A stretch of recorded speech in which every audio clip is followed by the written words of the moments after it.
In this video, I wanted to talk about some of the tactical uses and little tactical SOPs and TTPs for smoke grenades.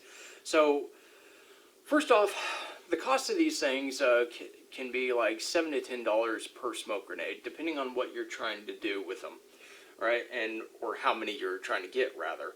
And what you're trying to do with them will dictate which smoke grenade you get, because you can get tiny smoke grenades for like gender reveals or whatever, and for tactical uses you can actually get a smoke grenade for specific purposes, which is pretty cool.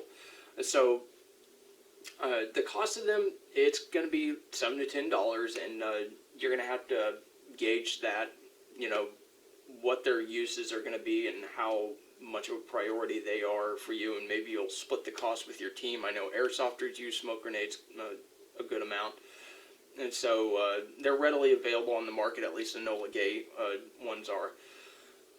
Storage for these things, keep them in a cardboard box, keep them in their original packaging and stuff until you know you're absolutely going to use them, and keep them away from, you know, humid environments and, you know, too hot of temperatures or too cold of temperatures. Keep it nice and stable inside. So yes, put it with your LARPing gear inside, and, you know, inside a nice little closet or whatever. And, you know, keep it in its original packaging and even in the shipping box if you can. So if you want to up that, then put a little bit of rice in the bottom of the box to absorb extra moisture or whatever. Give it a longer lifespan if you're going to actually store it long term for, you know, prepper uses or whatever. Now let's go into the actual uses, the tactical uses. You can use it for signaling. Like, you can use these little TP40 smokes to toss them out to kind of indicate certain things. Like a white smoke might be used for, okay, so advance to the next building, we got you covered. Or an orange one can mean that we're kind of pinned down, we're stuck. And, you know, you can do different signaling and have SOPs for that. And it can also be used for deception. So you can actually use the big ones to make an enemy think that you're going to move somewhere and that you're actually trying to obscure your movement. But then again, you can actually use it to obscure your movement. And different smoke grenades are going to have different, you know, ability to cover depending on the environment. I found that blue is pretty effective in my area for obscuring vision, and I'll go ahead and put that in here.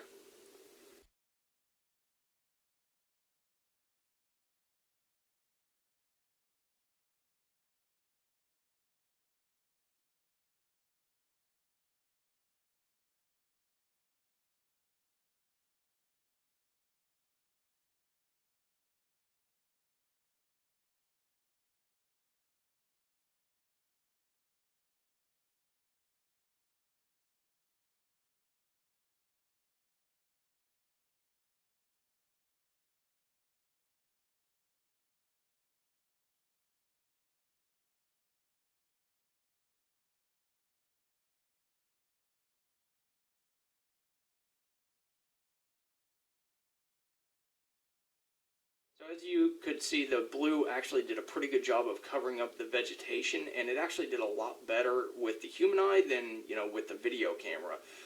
I was able to see that it obscured the woods pretty well and blended things together, but the orange did well as well. But it really depends on the environment that you're in. Also, you're gonna find that it can also have a delaying effect. Like if you're in an indoor environment, you can deploy a smoke grenade in order to clog up a certain area, like maybe a hallway or a room, and it can also be used for deception inside of CQB environment to put a smoke grenade in as you're passing a room to make them think that you're trying to obscure visibility in that certain area. But it can also delay movement because they got to be cautious, and contact would be made at very close range. So visibility is going to be crappy, so it will slow them down, theoretically. Now let's move on to employment techniques. This is a very quick one, a little TTP for you guys. If you can, try not to deploy smoke where the smoke is actually going to be held. Like in very vegetated environments, sometimes the smoke grenades can actually be, you know, caught up in the vegetation and actually not get very tall at all to where you can't actually move standing up.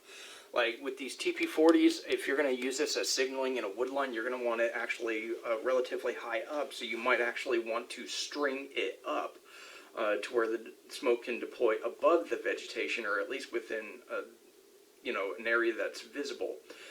Now, with the bigger smoke grenades, I found that deploying them in areas where there's a lot of leaves, it kind of held on to the smoke and delayed its deployment, and kind of just kind of parsed and spread out the smoke to where it wasn't obscuring as well. So make sure, if you can, employ it in an area that is actually going to give it its full effect, or its full intended effect anyways. Now, hazards, these are basically cold. They're said to be cold vent smokes, but they did actually scorch leaves on my property. They scorched dry leaves. And I don't know about using them indoors. I wouldn't recommend it, because also breathing in the smoke is not going to be very good for your lungs. And it can actually kind of dry out your eyes a little bit, and I just don't recommend that. And plus, these things can get a bit hot if you're trying to hold on to them. So don't be trying to hold on to it and waving it around as a signal device or whatever with your hand, unless you have gloves on, like flight gloves or something that has a nice thick leather, or a nice thick palm, But anyways, this is just a quick video to talk about smoke grenade SOPs. It's pretty simple, and it's kind of a video about SOPs, TTPs, and just kind of all the little considerations when it comes to smoke grenades. It's an added expense, just like everything else. It's kind of like buying an extra magazine or another mag pouch or something of that nature. It's just a consideration. It's another option.